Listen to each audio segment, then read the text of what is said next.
Welcome to this explainer. I am so incredibly excited to guide you through this today.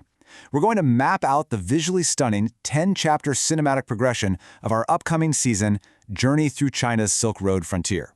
Look, if you're a focused learner who loves understanding how geography, culture, and history all weave together, you are in the exact right place. We're going to break down this massive, truly ambitious route, showing you exactly how we travel from modern, bustling cities all the way to the very edge of the world. Let's get into it. So let's dive into this epic progression. Think about this flow for a second. We're moving from city to forest to road to grassland and eventually all the way to high mountains and desert oases. Now, this isn't just a random list of places, it's a highly structured, cinematic arc that completely diverges from our past seasons. We're taking you on a dramatically different visual journey across the frontier here. We aren't just visiting historical sites, we're actively transitioning through entirely different biomes and cultural eras. It's this ambitious narrative flow that builds chapter by chapter, really designed to give you a comprehensive understanding of a region that is geographically enormous and culturally profound. To make sense of this vast journey, we've broken it down into 4 distinct phases. First, into the wild north. Second, nomads, valleys, and flavors. Third, kingdoms of the desert. And finally, the living frontier. Let's start with part 1, into the wild north. This journey really maps out staggering extremes. Just look at this timeline. We start in a bustling, modern regional capital in Chapter 1, push through deep Alpine wilderness in Chapter 2, confront the searing heat of a massive desert by Chapter 7, and finally conclude in a miraculous desert oasis in Chapter 10. It perfectly illustrates the sheer scale of Xinjiang. You aren't just traveling across a map here, you're literally traveling through extremes. So, our very first chapter drops us right into the enormous geography of Urumqi. Now, you might be wondering, why start here? Well, because this city is the modern anchor. It's a place where ancient Silk Road ghosts meet modern high-rises. It's the ultimate meeting point of Chinese, Central Asian, and ancient Silk Road influences. Because honestly, before we can understand the ancient routes, we have to see how China's West connects to the modern world today. It's an incredible staging ground where regional museums hold the deep secrets of the Tarim Basin, and the bustling food markets give us our very first mouth-watering introduction to a totally unique regional identity. But then, right in chapters 2 and 3, we completely flip the script. If you thought the Silk Road was just, endless sand and camels, think again. We're talking mist-covered alpine lakes, deep, dark alpine forests, snow-capped peaks. We are stepping straight into China's wild north, specifically the Kanas region and the Altai Mountains. This segment adopts this pure, breathtaking nature documentary feel. We embark on an epic, scenic road trip where the vast journey itself, those endless mountain highways and ever-changing vistas, is the actual destination. It's all about the sheer, raw, totally unexpected beauty of the northern frontier. Moving right along to part 2, nomads, valleys, and flavors.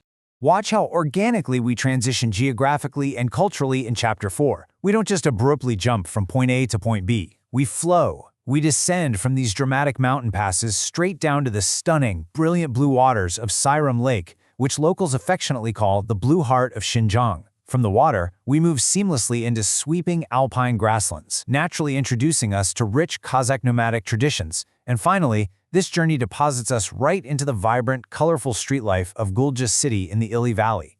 It's just this perfect mini-narrative of how a landscape physically dictates human culture. Okay, and speaking of culture, you guys, the culinary whiplash here is real. Back in Season 3, we explored the delicate, fresh seafood and subtle dim sum of Guangdong. But now, we are diving headfirst into rich roasted lamb, intense cumin, hearty tandoor naan, and thick hand-pulled noodles. We actually dedicated an entire chapter to this because the shift is just mind-blowing. It really begs the question, how did one specific region develop a culinary identity so profoundly distinct from the rest of the country? Following the food across this route basically gives us a masterclass in regional diversity. We aren't just eating, we are tracking the actual movement of Central Asian influences. In the Urumqi night markets, it's all about those sizzling lamb skewers. In Kucha, we find these unexpected, incredible local ice cream traditions. Down in the old city of Kashgar, it's the absolute mastery of tandoor breads. And way out in the Turpan Oasis, the extreme climate produces some of the sweetest grapes and melons on the planet. The food is literally a map of the Silk Road's history. That brings us to part 3, Kingdoms of the Desert. In Chapter 6, we arrive at the Kizil Thousand Buddha Caves, and here is your absolute vital takeaway for this region. The Silk Road wasn't just some conveyor belt for silk and spices. No way. These ancient desert sites are a stunning visual record demonstrating how international civilizations actively collided. Trade routes moved ideas. They moved Buddhist art, philosophy, and religion eastward from India and Central Asia right into China. These caves are the forgotten kingdoms where the ancient world's greatest minds and artists left their permanent mark. As you know, it takes 10 spectacular chapters to fully grasp this region. But right in the middle of this 10-chapter arc, we confront Chapter 7 and the massive Taklamakan Desert. Historically, they literally called it the Sea of Death. This chapter forces us to ask a staggering question. How on earth did ancient people survive, let alone build thriving oasis cities around one of the most hostile and enormous expanses of sand on the planet? Understanding the sheer scale of the Taklamakan is absolutely essential to understanding why travelers hopped from oasis to oasis in the first place. And that sets the stage perfectly for Part 4, The Living Frontier. Chapter 8 brings us to Kashgar, and the absolute key word here is living. Kashgar isn't just some historical stop on a map. It is the emotional center of the entire season. We find traditional architecture in the old city, bustling ancient tea houses, and dedicated craftsmen hammering copper exactly as they did centuries ago. The Silk Road here is not a museum exhibit safely locked behind glass. It is remarkably and beautifully alive today. It is the vibrant, loud, colorful meeting of worlds. But of course, we don't stop there. Chapter 9 pushes us way up into the Pamir Gateway, the extreme southwestern edge of China. It's a dramatic high-altitude frontier. Up here, the air gets thin, the snow-covered borderlands loom incredibly large, and China physically meets Central and South Asia. This provides a dramatic geographic climax to our journey. It's visually overwhelming, and it shows a side of the frontier that stretches way beyond the conventional boundaries of those ancient trade routes.